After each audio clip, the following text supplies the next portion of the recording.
Thanks, everybody, for joining us. And we have today, some big spoilers today. We do. We have some humdingers to get to. But hey, Kathy. Hey, Christine. Hey, Kenny. Hey, Neville. Thanks, everybody, for being here.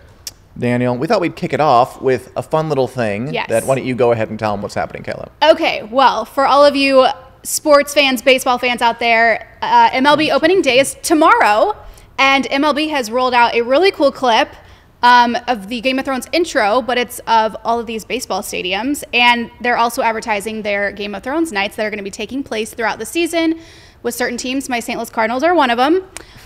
So it's really exciting. It's pretty cool. The intro is really cool. Like that they, it shows that Game of Thrones has arrived. It can pull in this kind of big-time partnership. Yes. And they did this last year, too. They did. But maybe they're ramping it up this year. Roll the tape. We have the tape, right? We think. Okay. But yeah, they did it just like a Game of Thrones intro. They did. Brought In to the you by meantime, hey, everybody. Laura, Kenny, go Cubbies. Cubs aren't doing one, by the way. White Sox They're not are. doing it? Nope. Wait, really? Why not? Oh, it's fine. You get the idea. It's Baseball, Game of Thrones. It's a select group of teams. You can go to MLB.com/Game of Thrones, and you can see which teams are participating. It's pretty cool. I like it. Did you happen to go to any games last year with the Game of Thrones nights? I didn't. I think Carm was able to get to one. He said they were doing some kind of night at some point. So yeah, as you see, it's like a Game of Thrones intro, but it's all baseball parks and stadiums. It's really cool. This was very creative, whoever was behind this. It's pretty cute. I don't recall them doing something like that last year either. I don't know that they either. did it. I don't recall them making a video like this. That's pretty neat. Well done, MLB and GOT. I mean, they partner with Star Wars. They partner with all kinds of stuff for team nights and such. I did see a video of one coach who was sitting in an iron throw replica, and he was like, "Well, Game of Thrones was very popular. We got the chair from the show here, and I think it's just the best." To take pictures with? Yes, because everyone can sit in it. So that's pretty cool. Moving on from that, of course, like every week, the Game of Thrones production is in the thick of filming on the 8th and final season. And we have some reports from the set for y'all, if you can handle it, because there are some spoilers involved. Big spoilers. And as we know, right now, most of the action is going down at, and now I get to say this. Magheramorne Quarry. I actually looked it up a little bit. Oh. Somebody told me it's pronounced Magheramorne. Magheramorne. If anybody out there is from Northern Ireland and knows how to pronounce Magheramorne or Magheramorne Quarry, I would really appreciate it because I don't know how to say it. Help a Dan out. But the point is, Game of Thrones is filming a lot of material there. They're really going hard on it, and in a very visible way, just because that's where all the expensive explosive stuff's going on. I mean, they're filming interiors too, but we don't get to see that, obviously. Right. So all eyes are on this area. They put up this giant green screen, and it's exciting to see what's going down. And two of the figures that have been reported to be there by a very reliable source, a fan site called Los Siete Reinos, a Spanish language fan site, are Nicolás Coster-Waldau and Gwendolyn Christie, who play Jaime and Brienne, respectively. And kind of the big news, the spoiler, is that these two, who have long had a turbulent relationship, I mean, I think one of the most exciting, interesting relationships on the show. I really enjoy their relationship together. I do too. Theirs is one of my favorites. Oh, yeah. They're getting along and everything. You know why? Because it's Working together. It's based in respect. I feel like I like it because, when you have a girl and a guy on any show, the temptation is kind of to make it a romantic thing, don't you think? Yeah. It's good to have a relationship that's not based on that. But there have been many people who've speculated that they... Of course there have, because it's Jaime the internet. does like her, or, Or she likes him, yeah. Yeah, right. We got to have that tension, Kayla. Of course. The point, it's not romantic, though.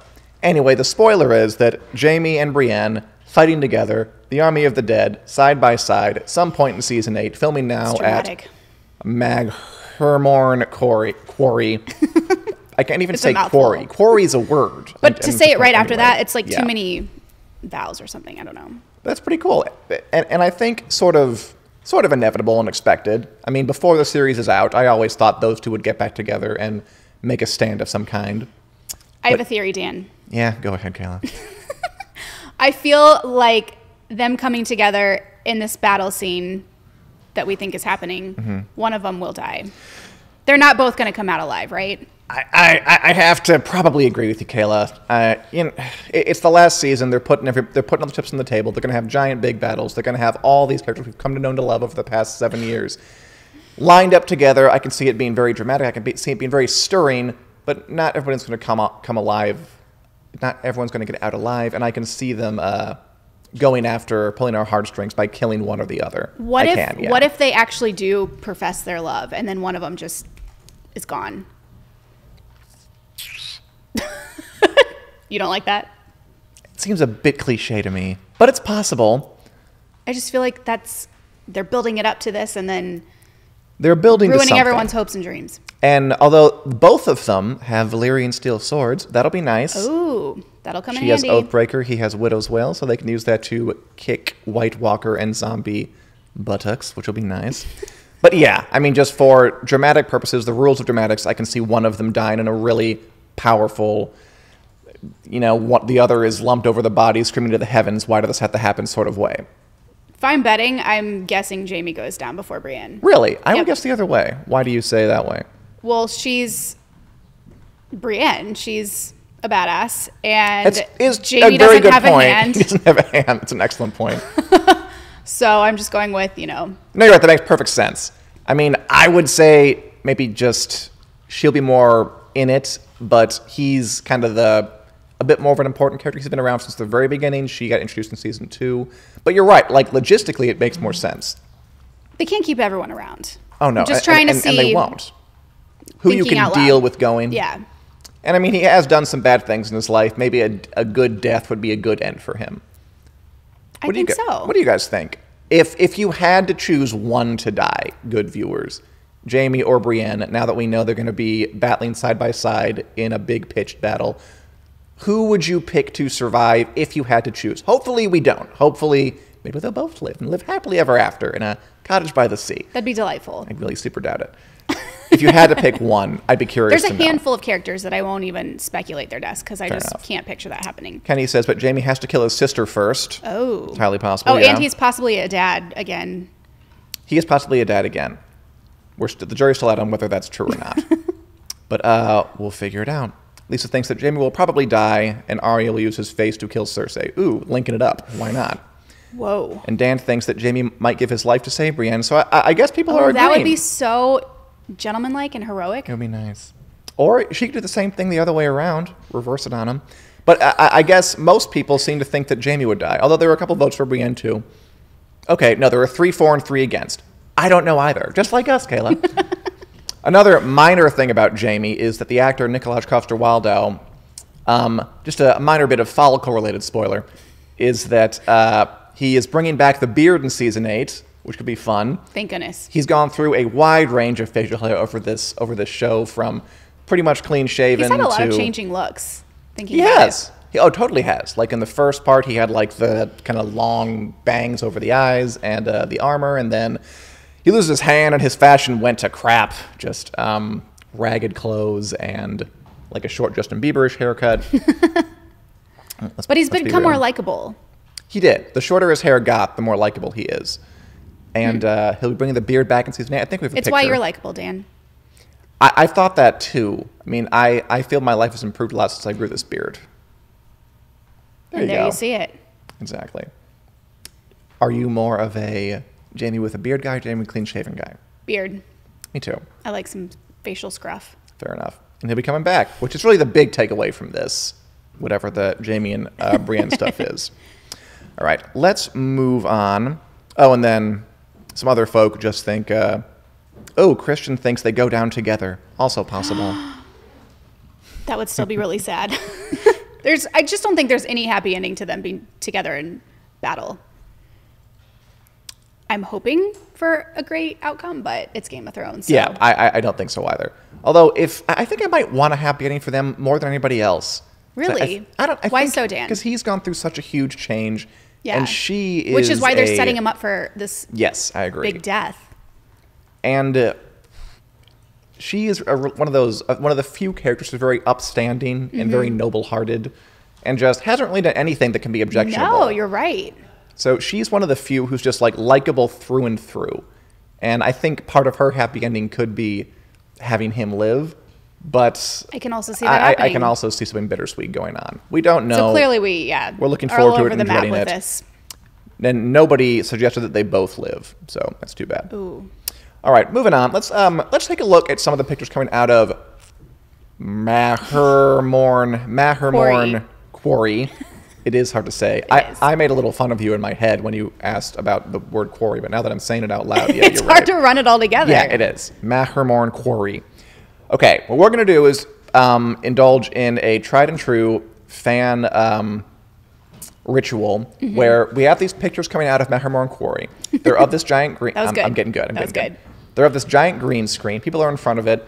The thing with it is, though, it's so... Like, the photographers are very far away from it, and the pictures they're taking aren't that close. How far do you think this is zoomed? Oh, incredibly. Like, the pictures are taken from, like, across the bay. Like, in just an incredibly long lens. The gist of that is we can't actually see who's in the photos, but it's kind of fun for us because we get to look at the photos and say, who is that? Make up our Who own do you think that scenarios. is? And say, what does that look like? So we invite you to pore over these, obsess about them with us, and see if we can't pull anything out of them. So these are pictures from Magheramorne Quarry.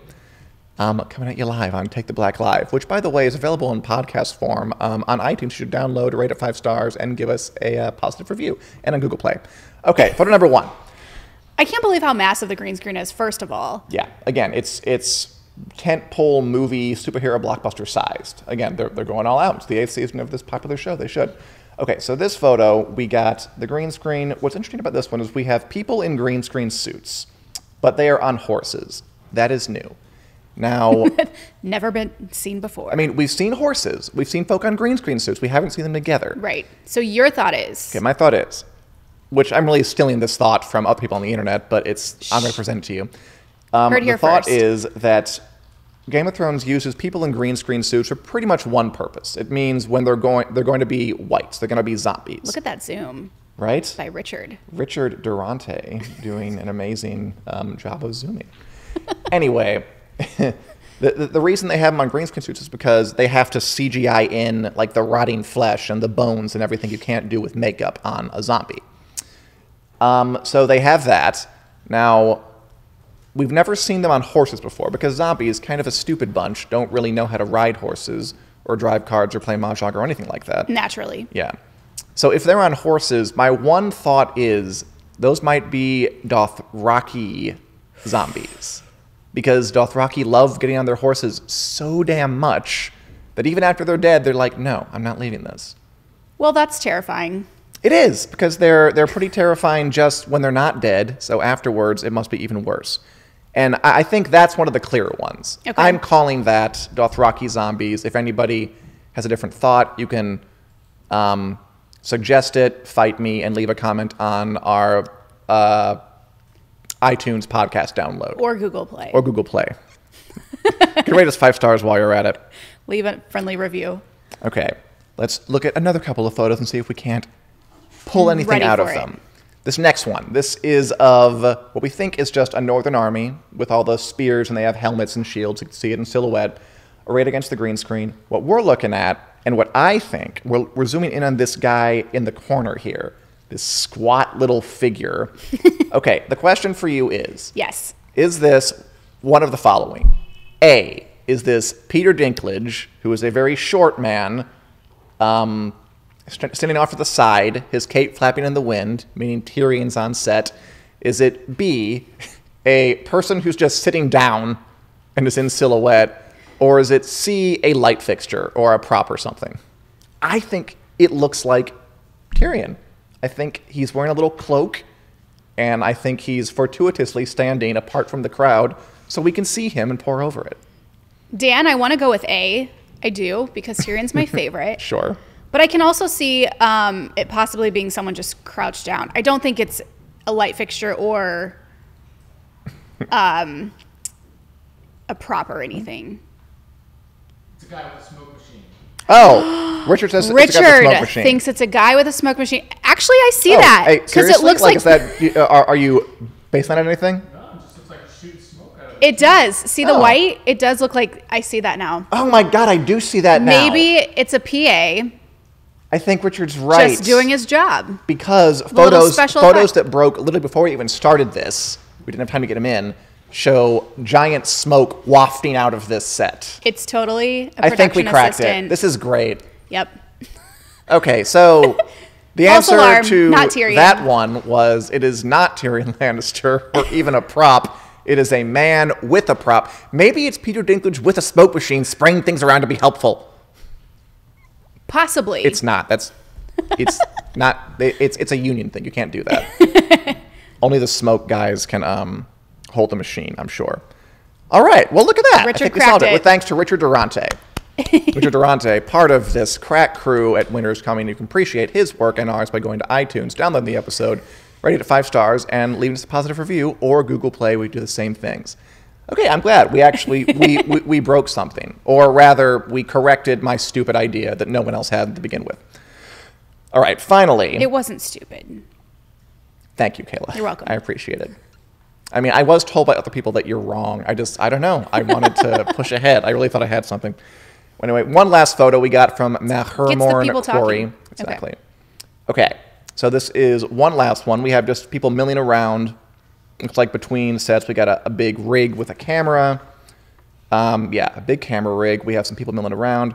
Okay, I think, tell me what you think, Okay. that there is kind of a column of red in the middle there. Can we zoom in on that, Richard?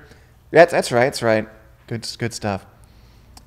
That from a distance, before I zoomed in, I thought looked like a person wearing a red dress or garment. And my What did you thoughts see? go to Yes. Melisandre, the red priestess. All she wears is red. She's obsessed with it. She Makes needs to get a sense. new color. And now that I'm zooming in, I still think that could be true. It doesn't look like. What do you think, Kayla? I think, Dan, it looks like someone sitting in the back of a carriage-like thing going like this, wearing red boots. If Richard, you have an opinion, you could type it in. Or if anybody else, what does that look like to you? That's Peter Dinklage wearing red and shooting a smoke machine. Gotcha. Okay, well, that one's solved too. I'm glad we could be here to clear this stuff up. Do you see that, though? Like someone tall with their one leg up and then one down? I don't. Okay. I mean, JK, guys. I might not see a person either. That was my thoughts. Maybe The red just stops, so I don't think it's someone wearing it something. radiates into shadow. We Well, will it never know. does. We don't. I mean, that's the fun thing about this, though. We can't get close enough to know for sure. Do you know what's Which might be crazy? for the best. What's that? We don't even know who's in that picture. It could be like major cast members. Oh, I mean, have no idea. It could be Queen Elizabeth in that picture, for all we know. It's probably not. I want to go ahead and say it is. No. Okay. Okay, I'm glad we got through some of that. I'm fire extinguisher, yeah. I'm glad we cleared that up. I wonder if the Royals watch the show. Just They curious. probably do. And keep them coming so we can obsess over more smudges in pictures and see what they come up with. Okay, before we let you go today, I want to bring up one more story. Yes. Which is about George R. R. Martin, author and troll. This guy is a bit of a smartass. George R. R. Martin, of course, the author of the Song of Ice and Fire series, he said recently he's pulling back from blogging. And then he's been playing games with fans. He's been not only blogging almost more often than he used to, he's been dropping these cryptic hints because he must know that people follow this obsessively. And he knows that we're going to pay attention to it and dig too much into it. I mean, did you see what we just did? We just looked at 3 photos for like 10 minutes and tried to look at smudges and see what they are. I've been pretty outspoken with my George R. R. Martin dislike. Oh, Kayla, that's... He annoys me. I think he just drags people on. I think he's a bit lazy when it comes to writing. Whoa. Yeah, he's just, I don't know, creating buzz all the time about nothing. I think sometimes nothing. I sometimes think stuff. he's an affable nerd, and I mean, I like scavenger hunts like this. But tell me if you think this is too far. Okay, so his latest post is basically code for something we don't know. It's a kind of it's a post and it's not a blog, and it's just. Did you happen to read it, by the way? Yes. Okay. So it's hard to describe. It's confusing. It's him writing nonsense sentences, references to different movies and stuff, like The Dragon Has Three Heads, and Pluck Your Magic Twangers, which is a reference to a 1950s television show where someone said that to summon a gremlin, and stuff like that. And then pictures of hands with fingers up, counting to like 1, 2, 3, 4, 1, 2, 3, 1, 2, 3, 4, 5. And then he's listing his location rather than Santa Fe, where he lives, and he usually he's listing it as like the Lonely Mountain and Hidden Fortress, and that would be telling. Another of the sentences was, I could tell you, but then I'd have to kill you, which is a quote from Sherlock Holmes. So he's doing something, and he's, being cute with it, and leaving some crumbs and teasing people for fun. I shouldn't say I dislike him, because I he don't think gave you us should Game of either. Thrones. I didn't mean Yeah. that. I mean, he's a person. annoying when he does this kind of stuff. Just be clear, George. Like, be clear. I mean, I get it. I think it's fun. I think it's cute to mess with people. I mean, there's part of me that understands it. I wonder if maybe he doesn't get, like, how many people take his stuff seriously. Like, yeah, it's a game to him almost. Like, cat and Which is mouse. fine. He's allowed to. It's not like he's doing any harm. No, yeah. But the point is, he did this post, and our best guess is that it refers to the Game of Thrones prequel shows, because he tagged it television. He's somewhere else, possibly LA, to talk about this stuff, and he used those hand symbols in another post when he was talking about the prequels Okay. to show how many there are. So I'm thinking there's been some development. Maybe they know how many there are. Maybe they're getting ready to talk about one more openly. That's my guess. Or it could just be him, having a good old time. Like, I don't know. I'm bored. Let me play with all my fans. Play with people like they're toys. And Emma thinks that he's a bit old now anyway. Maybe that's it. Maybe he's Losing his mind? What does she mean by that? We gotta stop. We gotta back off this. Thank you, Georgia Martin, for everything you've done for us. Bless you. Eternally Speaking of grateful. that, next, Josh Hill and I are going to discuss George R. Martin's A Game of Thrones and his series in loving detail. So thank you. We do not disparage you. Although we did say this on tape, which you can go listen to if you download the podcast on iTunes, which you should rate 5 stars and leave a positive review, also on Google Play. Kayla, any other thoughts before you head out for the day? Everyone enjoy opening day. Everyone enjoy. Is that tomorrow? Tomorrow. Tomorrow. Great. It's kind of cold here. And see if your team is celebrating Game of Thrones night. Exactly. At MLB.com, probably. Exactly. Thanks, Dan. All right, Pleasure thanks as a lot, Kayla. always. Have a good one. See you guys next week.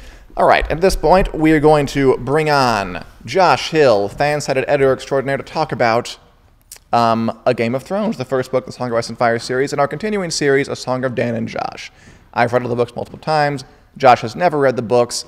We're going to talk through it chapter by chapter and see what we can dig out of it. Josh, how you doing today? I'm doing very good. Hello, everybody. Hello. Hi, Julie and Josh everybody. has the hellos on lock. I do. All right. Let's jump into it. Let's do it. We read 2 chapters today. We read Ned 9, you're all over it, and Daenerys 6. Actually, they're both quick chapters, but another one of these Ned chapters that's just really quick and to the point. He visits a brothel, and then he gets stabbed in the street. Yep. No, he doesn't. He breaks his leg. A horse his falls guys on him in the get street. stabbed in the street. Yes. And you mentioned this was like our first big character death. I mean, big character death. It's a guy named Jory Cassell, who was on the show, but I'm not sure if you remembered him. Do you remember him? No. He was one of Ned's guardsmen. Okay. It's the first, I think, like, named character who we might remember to die, which will obviously kind of presage other things that'll happen down the line. This show is famous for killing people left and right. And hey, it's begun. Jory Cassell dies in the streets, killed by Jaime Lannister's men. Although, interestingly, in the show, do you recall the scene from the show at all? I don't know. Right. It happens, although it's not raining, because who has money for that? And the big difference between this scene in the books and the show is that in the show, Jaime's actually involved in the fight. Oh. Like here, Jaime rides up. He's like, you took Tyrion, give him back. Ned's like, no. He's like, fine, I won't kill you because then I won't get him back, definitely. kill all those men, and then he just rides away. In the show, he sticks around and actually fights Ned, sword to sword. And then Jaime stabs Jory Cassell on the show, in the eye, in a pretty good moment. And then leaves Ned for dead. Classic Game of Thrones. Why do you think they would change that for TV? Because in the books, it's pretty quick. Jaime confronts him, and then doesn't even... I think he does pull his sword because he threatens him, then he puts it back, and he rides away and his men kill him. Why would they change that for the show? I mean, it was kind of better in the show because you got your fight with Jaime and You Ned. did. So, and it's television, so it's like you're going to have Yeah, two you of want your some main action, characters fighting and that kind of thing. I kind of preferred the show a little bit because we did get our Ned and Jaime fight, but this fit with the flow that we're going with this kind of noir, quick chapter thing going. And the mystery, the rain coming down. It's nice. the rain nice coming atmospheric. down. And it's, the mystery is now unraveling. We're getting to the point where this is, By the way, more pieces have been uncovered. Renee says hi back to you. Hello. It's, hi Josh, Emma too. This pays off. So does Renee Lisa. And Emma and Lisa. This is See, paying I off. made a note too. See what happens when you're polite to people? I was thinking about Dr. Nick on The Simpsons. Hi, everybody. I'm here. I liked, I did appreciate it in the book because it fit that noir theme that we have going. But the show was a little bit more interesting because you got Ned and Jaime fighting. Yeah. Which almost seems gratuitous when you think about How do you mean? how it was nice in the, because it was flowed in the book a little bit more where the chapters fit together and the pieces fit together. Whereas like if Ned and Jaime would have fought in this chapter, it would have felt just really out of place. You think? Like, Yeah, why? because it's not that we haven't had a whole lot of violence outside of that one chapter with the mountain We really haven't, in no. here, and then all of a sudden we have this violence for really no reason other than Tyrion got kidnapped. Like, I mean, that's a good reason, though, I think. but it wasn't like I don't feel like Jaime and Ned really had that kind of. There was nothing building towards it. Would have felt very sudden to me. Well, I mean, you're right. And to be fair, in the show, they actually do add in Jaime Ned scenes that aren't in the book that kind of build up to this. Like the first episode, he's like, are you going to fight the attorney Ned Stark? And he's like, no, I don't fight. I don't want people to see what I can do. So there's more of an antagonism on the show than there is in the books. Yeah. One of the times when they actually add scenes to the show, which they do less and less of as it goes on. And it's more taking away. But in the first season, they did do that. So there was more of a build up to it. Either way, fun scene. Always like some violence. Although, I'm struck by, because when people talk about Game of Thrones, they always talk about the violence and the fighting. It lasts like all of 3 paragraphs. Yeah. It's usually over very quickly. It's not like he writes long fights, which I guess is harder to do when you're writing a book anyway, because it's just how can you keep it exciting? Yeah. Throughout a long period of time. How about the other part of this chapter, which the bulk was he's in this brothel talking to who and for what? One of Robert's bastard children, and the mother who has this like fantasy where Robert has come to like, that's pathetic. You're gonna raise the child with it's me. pretty And he's sad, like, yes. oh, not gonna happen.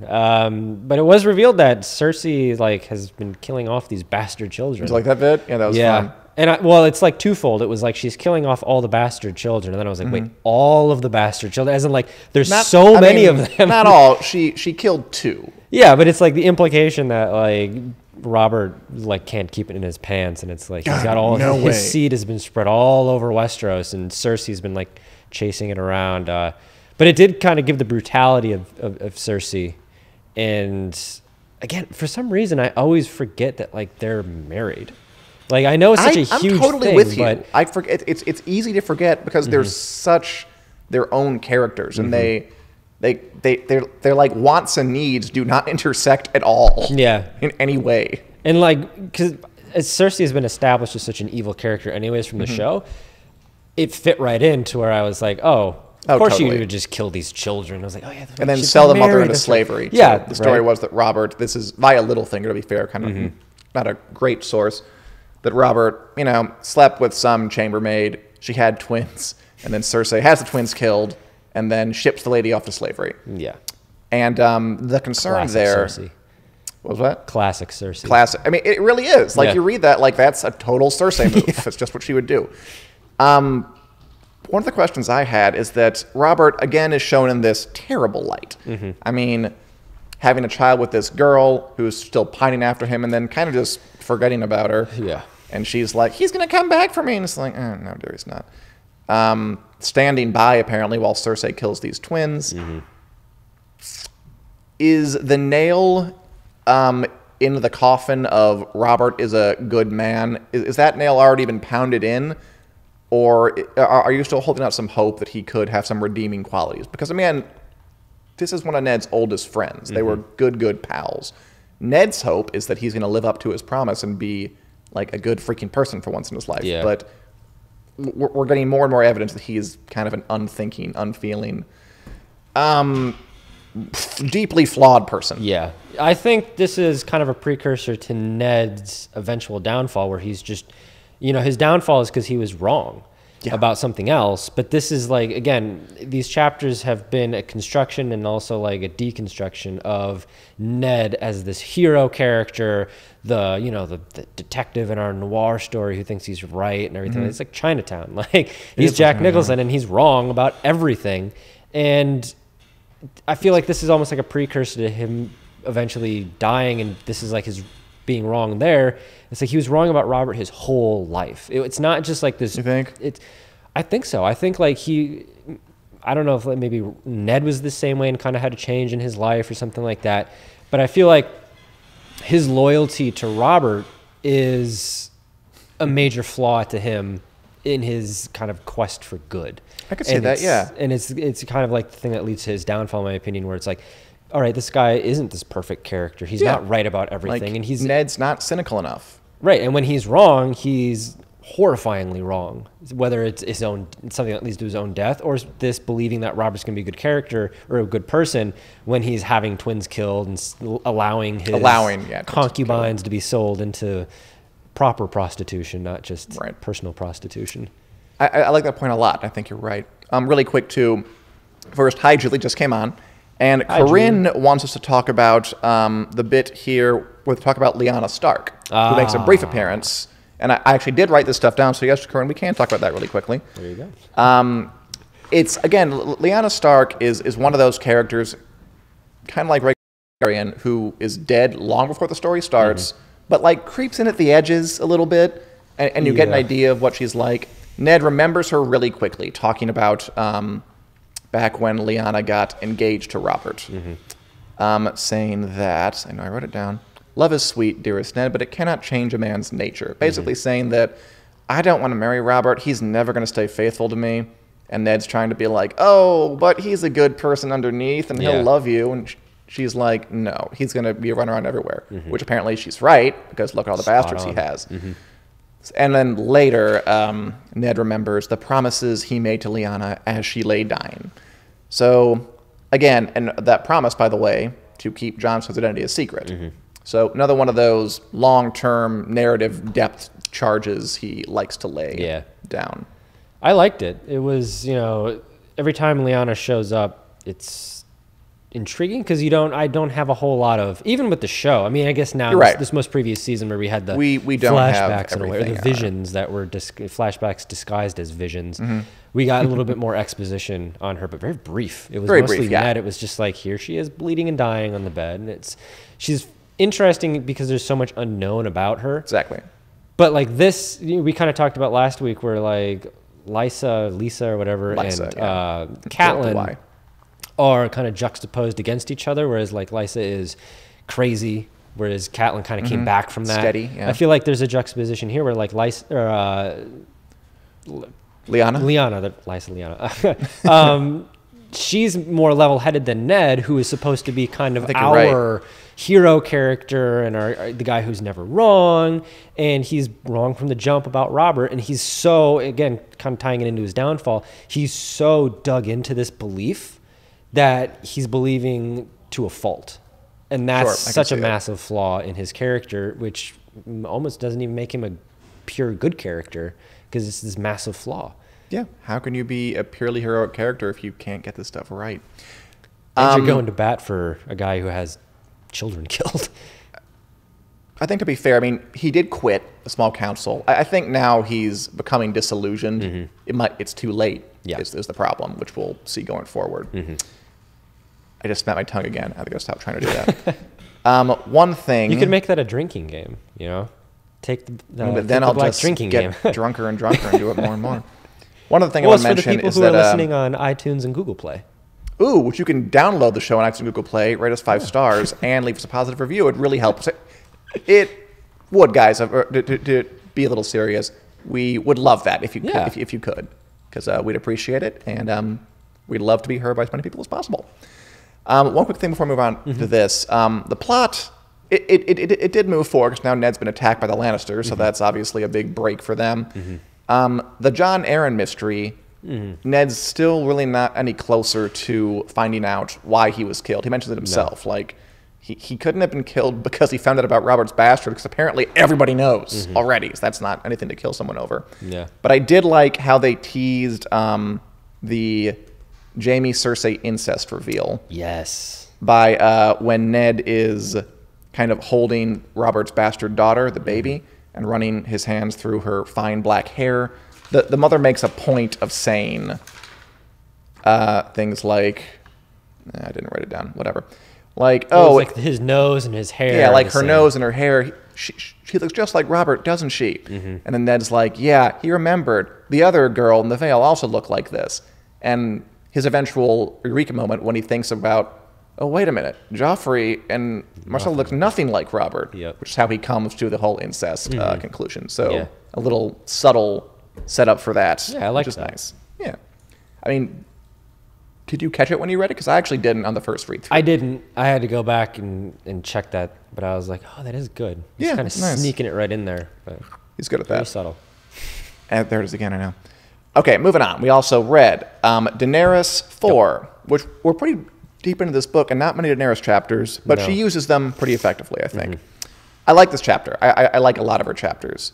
To me, this chapter was about, well, two things. It was about the world building he loves to do. We got a lot of information about the Dothraki. They're in this capital city of Vice Dothrak. Vice Dothrak. I was wondering how to pronounce that.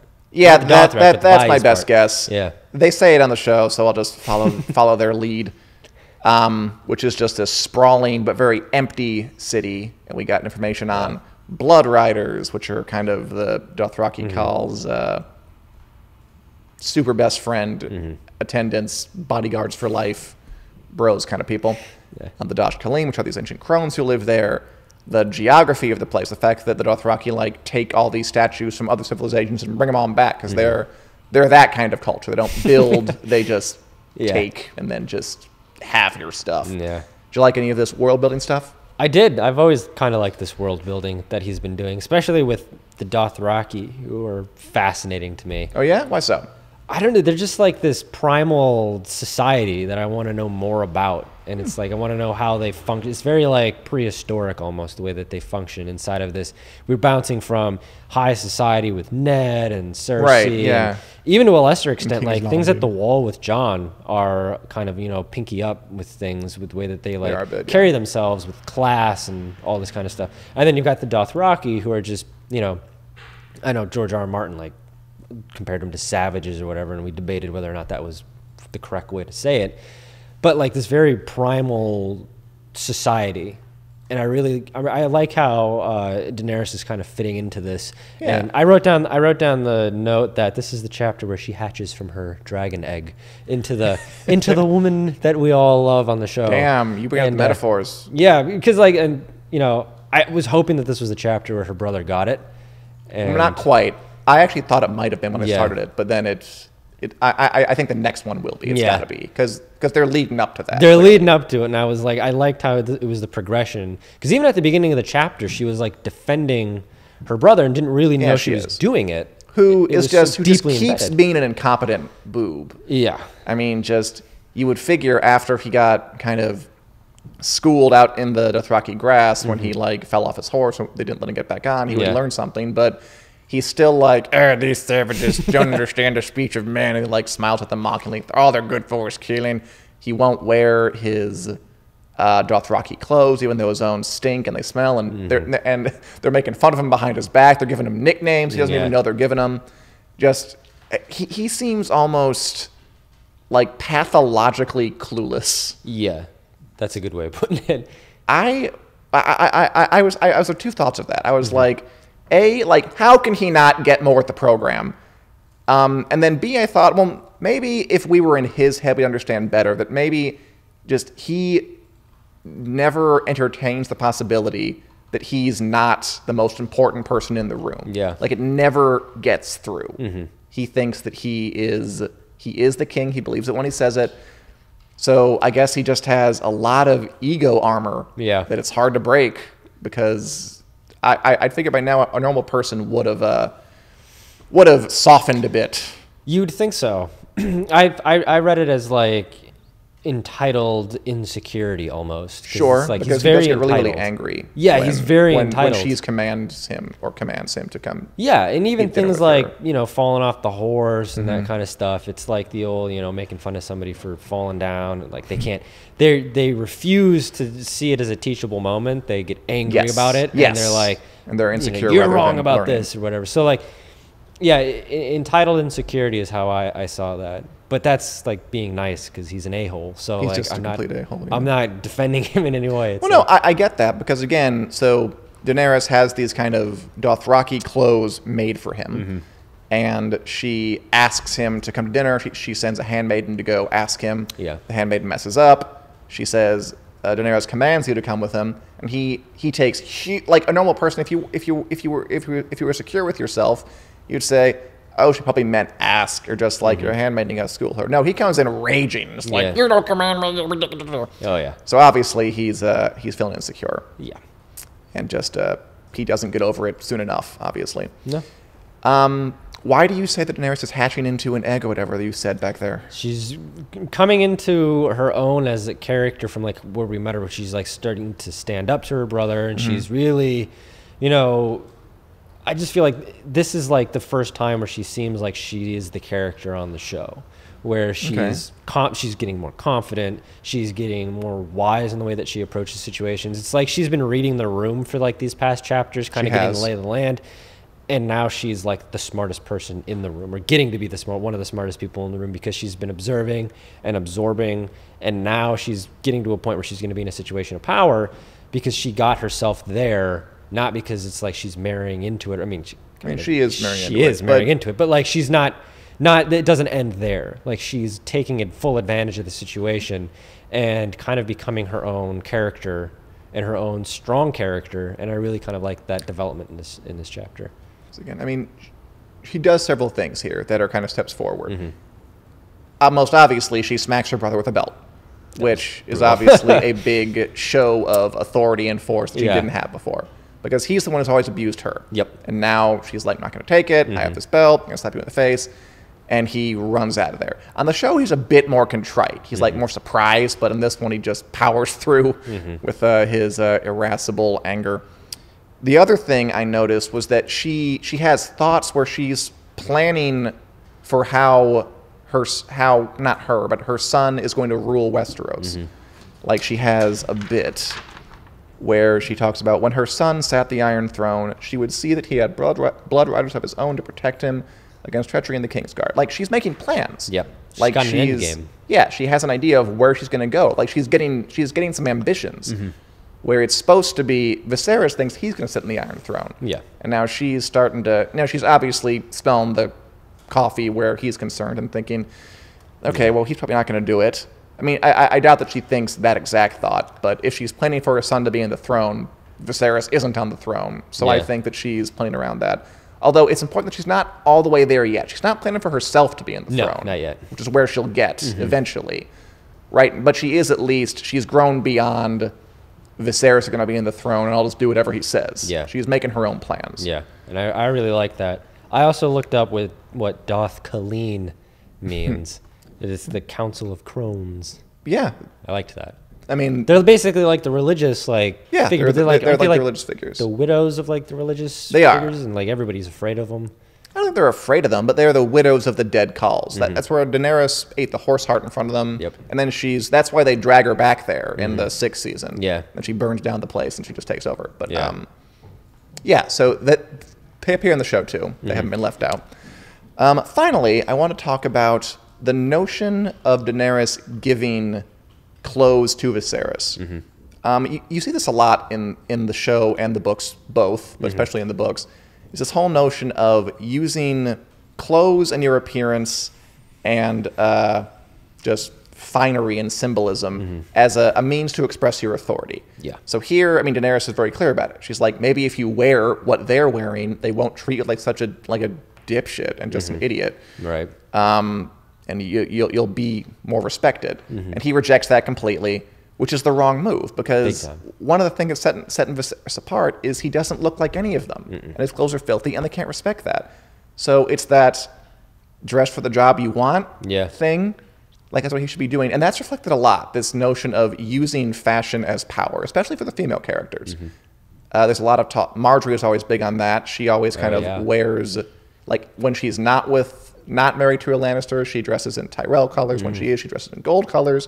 And that's kind of showing the rest of the court, I'm the queen now, I'm in charge. Sansa makes her direwolf shirt for Jon Snow and herself to say that I'm now a Stark, taking back Winterfell. Cersei is always wearing like these armored gowns. So they get that detailing, that when you're trying to project power, you know, the clothes matter. The clothes make the man to the woman. I like that that detail is expressed here. Any thoughts on that? I did like it because it kind of tied back into George R. R. Martin's love of describing clothing. Right. And it's kind of paying off a little bit now, because I remember in that prologue we were talking about, he's describing this long, leathery, whatever it was. And I was like, oh, that's kind of cool and fun. But now it's like actually paying off in, oh, wait, the fashion matters. And there's something to it.